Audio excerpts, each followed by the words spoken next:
Two buildings in particular that stand out for me are Louis Kahn's Salk Institute for Biological Studies in Loyola, California, and the Kimbell Art Museum in Fort Worth, Texas, also by Louis Kahn. Both were built between 1959 and 1972, so they fall within the mid-20th century. But they have so much to teach us today about how to build better and more beautiful buildings. The Salk Institute was built between 1959 and 1965. It is a complex of research laboratories and a public face for the Salk Institute, which is dedicated to advancing knowledge in biological sciences. The main concept behind it was to have two flanking structures that would surround a marble courtyard with a water channel running through it. This courtyard becomes this kind of symbolic representation of the geneticist's double helix. And then, each of the two flanking buildings would contain laboratories that open up to the courtyard on one side, and have large windows to provide natural light and views of the Pacific Ocean on the other side. So you can see in the photographs here that there is a very powerful horizontal emphasis to the facades. You really only see the vertical elements when you're right up close to them. Otherwise, the eye really reads these as horizontal planes that are floating above the ground. There's a sense of monumentality about them, but also a sense of lightness, and that is achieved with the white stucco and the fact that they appear to be floating above the ground. Now, the genius of this design is how Kahn was able to organize the laboratories around this central courtyard.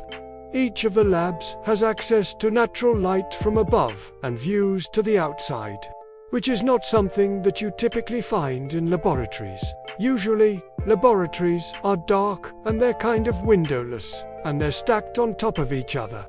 In this way, the building becomes this kind of container for the research taking place inside.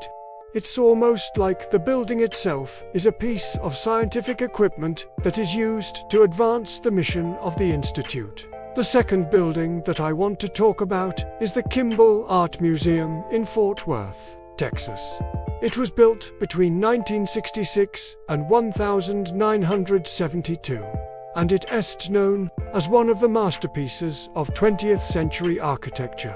One of the things that makes it so remarkable is that Kahn used a very simple mathematical model to generate the form of the building. He used a series of cycloid vaults that are arranged at different angles to one another to create this very complex and dynamic three-dimensional form. Now, a cycloid is a curve generated by a point on the rim of a rolling wheel as it rolls along a straight line. And what's interesting about this curve is that it has some very unique properties. If you take a straight line and then roll a wheel across that line, the point on the rim of the wheel will trace a cycloid. And that cycloid will have certain properties. It will always have the same slope at any given point. So, if you take that slope and project it out horizontally, it will always be equal to the radius of the circle, which means that the radius of the circle is constant. So you have a constant slope and a constant radius.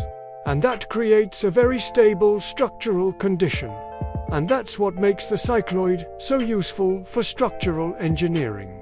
The idea is that these cycloid forms could span very long distances with just a few supports.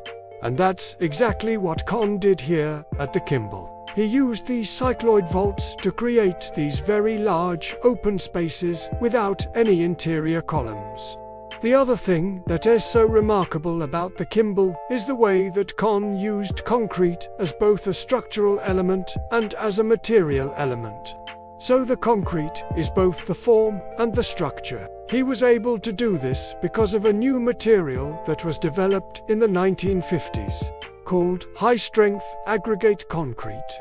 This allowed him to pour very thin concrete shells that were only an inch thick, and they were able to span up to 40 feet. This became possible because of the increased strength of the concrete, but also because of advances in our understanding of structural engineering. I hope that you enjoyed this brief introduction to two of my favorite buildings. Peace and growth to you.